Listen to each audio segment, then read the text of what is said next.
Although BDRA was born only 2 years ago, in that very short time it has grown from the 20 of its original founders to over 150 volunteers that are spread out not only all over the country from California to New England, but also up in Canada and across the Pacific in New Zealand. Our grassroots outreach comes in the form of local dog events like dog walks, festivals, and craft fairs during the event season where one can be outside.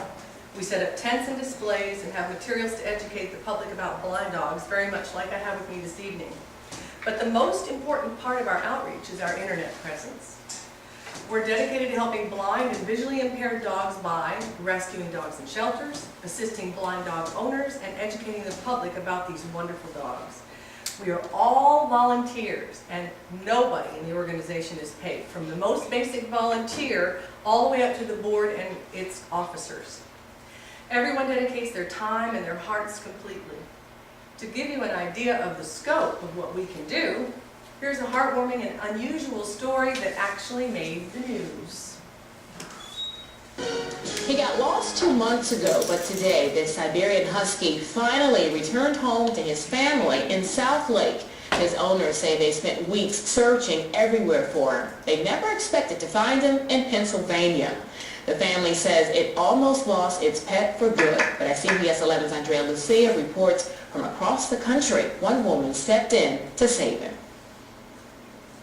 16-year-old Cody is exhausted, as he should be, after a long journey home.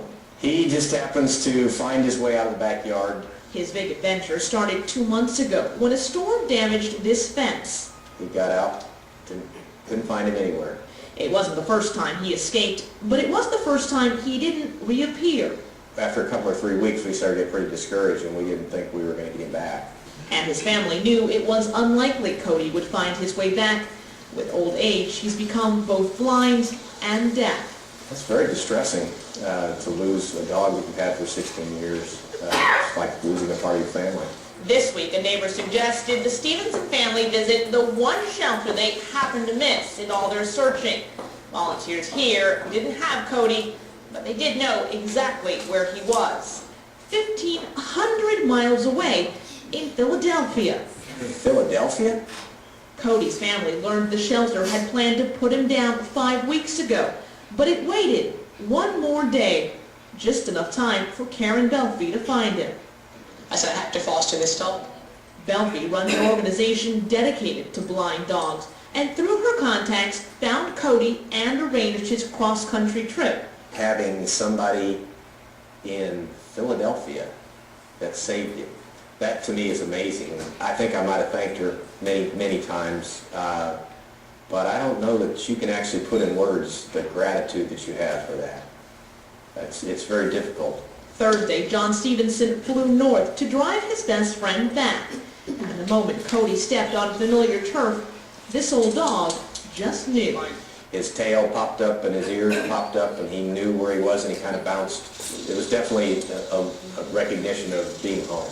In South Lake, Andrea Lucian, CBS 11 News. So good to see that. There are several teams of very hardworking people that make this huge machine of BDRA work. We have a team in charge of volunteers, which is dedicated to reviewing, checking volunteer applications, etc., and calling their references that they list on the application.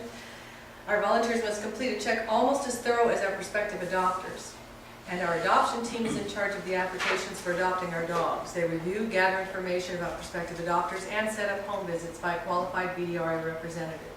And they ultimately decide if the dog and the prospective adopter is a good match.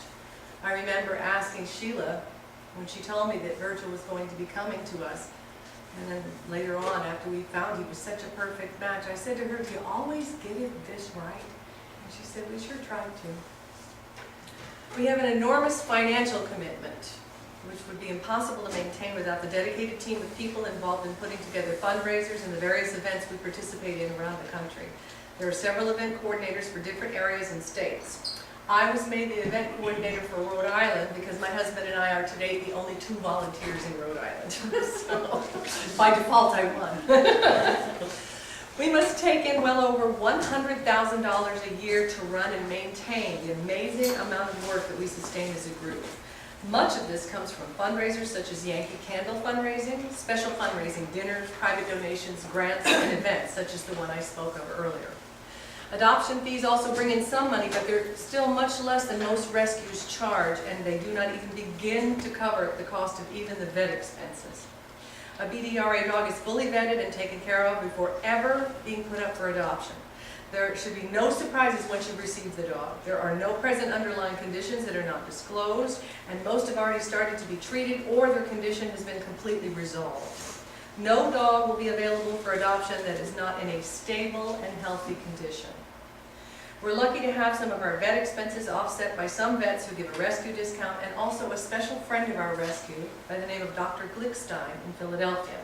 He's an eye vet. He's now retired, but does still some cost-free charity work for us. Unfortunately, we cannot have every dog seen by him, and other procedures he doesn't do anymore because he's retired. The vet expenses for last year alone amounted to $71,000. The fostering team are in charge of keeping track of who's fostering and how they're doing with each dog that comes into us as a foster. At the present, we have around 25 foster homes and approximately 30 dogs in our foster care. The foster moms that I know in our group are the most amazing, selfless, caring people I've ever had the pleasure to know. They take in a strange dog willingly and welcome him or her into their home as a family member.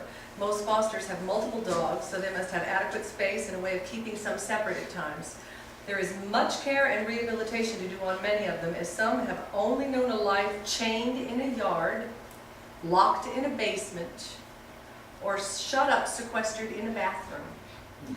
Their special needs have relegated them to being a second-class citizen. And eventually they're thrown away or surrendered by sometimes the only home and owner they've ever known. I've made more than a few phone calls to foster moms that are happy and sad at the same time to be giving up their little foster baby, going to their permanent, forever home. It is bittersweet. Our transport team arranges and routes transports to and from the intake location and the foster home. And then, when the time comes, from the foster home to the forever home. The emails going back and forth calling for available drivers to transport takes all week, and sometimes 2. Virgil took 2, depending on the location and length of the trip in order to find people to fill each leg. Virgil took 2, and I thought I was going to die because I wanted him to come to me immediately. So I had to wait an extra week. Normally the transports are done on the weekends. Each leg or drive is about 1 hour to 2 hours in length. Each driver will meet up with the last and relay, and on it goes until they reach their destination. Or sometimes their overnight destination, which was also in Virgil's case. Because of distance, many transports must be done in 2 days instead of 1. All transports are driven by volunteers, either from BDRA or other organizations that are qualified, and all transports are monitored by a BDRA volunteer who checks in at the beginning of every leg of the trip. I've monitored a few times and I love it. I call it a whole day of happy, because everyone has fun meeting new furry friends, and the destinations are almost always happy and long-awaited. The monitor gets to recount the happy tales of the journey along the way by email to our e-group list, and during the trip, sometimes we even send out pictures of the adventure that people send to us while they're stopped or driving. You'll see one of those pictures later on in the evening. 3 other teams that we have take care of discovering, cross-posting, and hopefully finding homes and or foster homes. These teams typically dovetail and many times overlap. They are the intake team, owner surrender team, and the blind deaf shelter dogs blogging and cross-posting team, for which I worked for a while. I love this job the most, but it's one of the toughest teams to be on in terms of touching your heart, wanting to help the helpless. This is by nature more bad news than good news, but the victories are grand.